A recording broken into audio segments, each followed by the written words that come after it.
Kitchen cabinet ঘিরে বিতর্ক যেন থামছেই না। এবার কিচেন ক্যাবিনেট নিয়ে মুখ খুললেন অন্তর্বর্তী সরকারের খাদ্য ও ভূমি উপদেষ্টা আলী ইমাম মজুমদার। তার দাবি, প্রতি মঙ্গলবার অনানুষ্ঠানিক আলোচনা করতেন সরকারের নির্দিষ্ট কিছু উপদেষ্টা।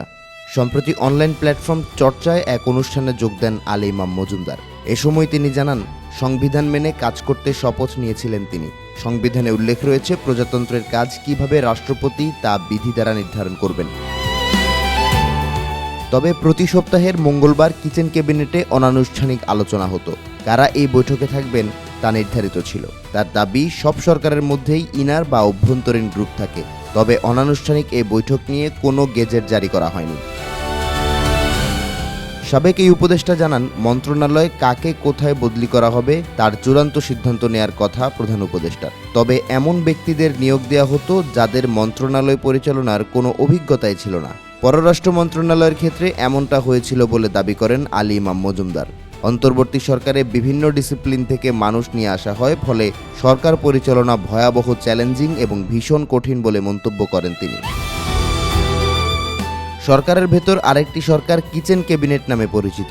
এ বিষয়ে প্রথম মুখ খোলেন শ্রম উপদেষ্টা ব্রিগেডিয়ার অবসরপ্রাপ্ত এম সাখাওয়াত হোসেন। ফেব্রুয়ারির শেষ দিকে তিনি জানান, সরকারের গুরুত্বপূর্ণ সিদ্ধান্তগুলো কিচেন ক্যাবিনেটে নেওয়া হতো, আর সাধারণ সিদ্ধান্ত নেওয়া হতো মূল ক্যাবিনেটে। তবে কিচেন ক্যাবিনেটে কারা ছিলেন তা তিনি জানেন না। গেল মাসে একই কথা বলেন সাবেক পররাষ্ট্র উপদেষ্টা তৌহিদ হোসেন। তার দাবি, এই ক্যাবিনেট যুক্তরাষ্ট্রের সঙ্গে বাণিজ্য চুক্তিসহ নীতি নির্ধারণী সব সিদ্ধান্ত নিয়েছে। কিচেন ক্যাবিনেটের একটা বৈঠকে যমুনায় যেতে হয়েছিল বলে জানান তিনি।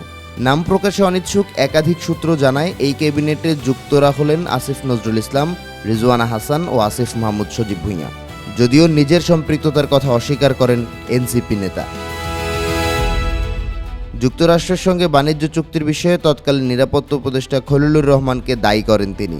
দায় চাপানোর মাধ্যমে উপদেষ্টা দায় মুক্তি নিতে চান বলে মন্তব্য করছেন বিশ্লেষকরা। অন্তর্বর্তী সরকারের আমলনামার শ্বেতপত্র প্রকাশের দাবি করছে শীর্ষ রাজনৈতিক দলগুলো।